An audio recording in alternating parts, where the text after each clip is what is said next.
আসসালামু আলাইকুম। সবাই কেমন আছেন? আশা করছি সবাই খুবই ভালো আছেন। আমরাও আলহামদুলিল্লাহ আপনাদের সবারতে অনেক অনেক ভালো আছি। তো আজকের ভিডিওটা আমি সকাল থেকেই শুরু করতেছি।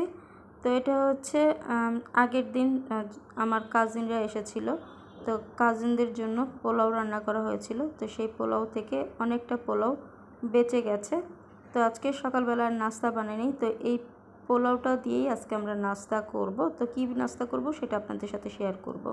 তো এই যে এখানে চুলা একটা প্যান বসিয়ে তাতে তেল গরম করে নিয়েছি, আর এর মধ্যে পেঁয়াজ আর কাঁচামরিচ দিয়ে দিলাম। এবার পেঁয়াজ আর কাঁচামরিচটাকে হালকা একটু ভেজে নিব। তো আমি কিন্তু পেঁয়াজটাকে একদম নরম করে ভাজবো না, একটু কাঁচা কাঁচা থাকবে, কারণ এটা কিন্তু একটু কাঁচা কাঁচা পেঁয়াজ হলে খেতে ভালো লাগে। তো এর মধ্যে আমি একটা ডিম দিয়ে দিয়েছি আর সাথে সামান্য লবণ দিয়ে দিলাম। তো এবার ডিমটাকে ঝুরি করে নিব। এবার আমি পেঁয়াজ কাঁচামরিচ সব কিছুর সাথে ডিমটাকে ভালো করে ঝুরি করে নিচ্ছি। তো এই যে ডিমের ঝুড়াটা হয়ে গেছে। তো এবার ডিমের ঝুড়াটাকে আমি একটু ভালো করে ভেজে নিয়েছি। তো এখন আমি এর মধ্যে ভেজে যাওয়া পোলাওটা দিয়ে দিলাম, আর এখানে যে তেজপাতা এলাচ আছে তো সেগুলোকে আমি ফেলে দিচ্ছি।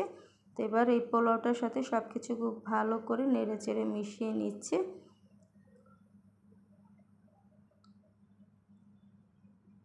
তো এখানে আমি সব কিছু খুব ভালো করে নেড়ে চেড়ে মিশিয়ে নিলাম।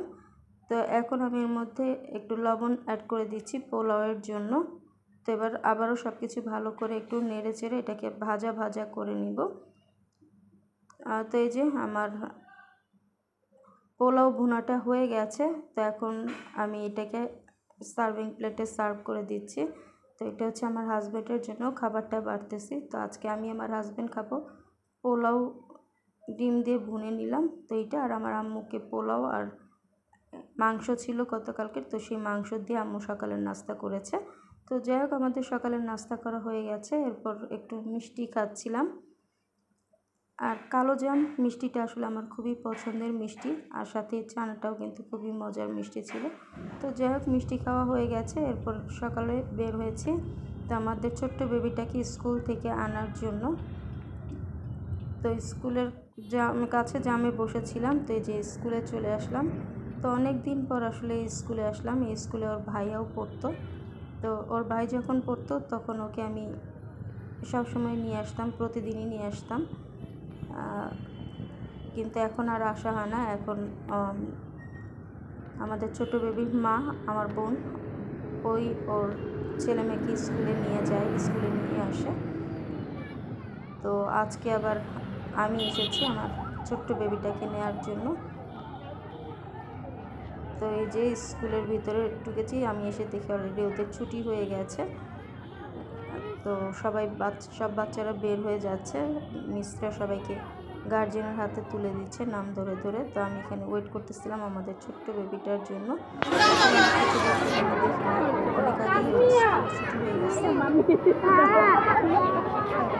ওকে দেখতে পারিনি। এখন একটু পরেই দেখি যে ও বাইরে খেলতেছিল। তো এই যে আমি আমার ছোট্ট বেবিটাকে নিয়ে স্কুল থেকে বের হয়ে গিয়েছি।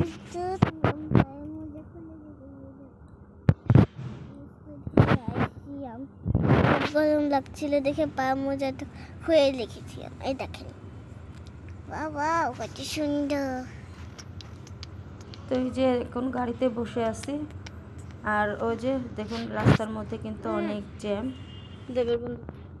তো যাই হোক, আমরা বাসায় চলে এসেছি। তো বাসায় আসার পর একটু রেস্ট নিয়ে তারপর আবার একটু স্বপ্নতে চলে এসেছি। আমাদের এখানে বাসা পবিত্র স্বপ্ন আছে, তো সেখানে এসেছি। কিছু টুকিটাকি কেনাকাটা ছিল, তো সেইগুলো কেনাকাটার জন্য এসেছিলাম আমি আমার হাজব্যান্ড দুজনে মিলে। তো স্বপ্নতে একটু ভিডিও করেছিলাম, তো সেটাই এখন আপনাদের সাথে শেয়ার করতেছি। আর এই যেখানে হচ্ছে তেলের আর এই যেখানে ফেস ওয়াশ, সব অনেক রকমের ফেস ওয়াশ এই সেটটাতে। তো আমি আসলে ফেস ওয়াশের জন্য আসিনি, আমি আমার টুকিটাকি যে কেনাকাটা তো সেগুলো আমার করা হয়ে গেছে। এরপর একটু ঘুরে ঘুরে দেখতেছিলাম। তো যাই হোক, আমি স্বপ্ন থেকে বের হয়ে বাসায় চলে এসেছি। তো বাসায় আসতে আসতে আসলে 3টার মতো বেজে গেছে। তারপর গোসল করে যে এখন ভাত খাবো, তো আজকে রান্না বান্না হয়নি, তো গতকালকের সব কিছু বেঁচে গেছে, তো সেগুলো দিয়ে আজকে ভাত খেয়েছি। তো এখানে ভাজি, চিচিঙ্গা ভাজি, এই যে এখানে রুই মাছটা বেঁচেছিল, ডাল রান্না করেছি শুধু, আর এই যে ভাত। তো আলহামদুলিল্লাহ প্রতিটা খাবারই কিন্তু অনেক বেশি মজা হয়েছিল। তো আমি আমার ভিডিও এখানেই শেষ করছি। সবাই ভালো থাকবেন, আল্লাহ হাফেজ।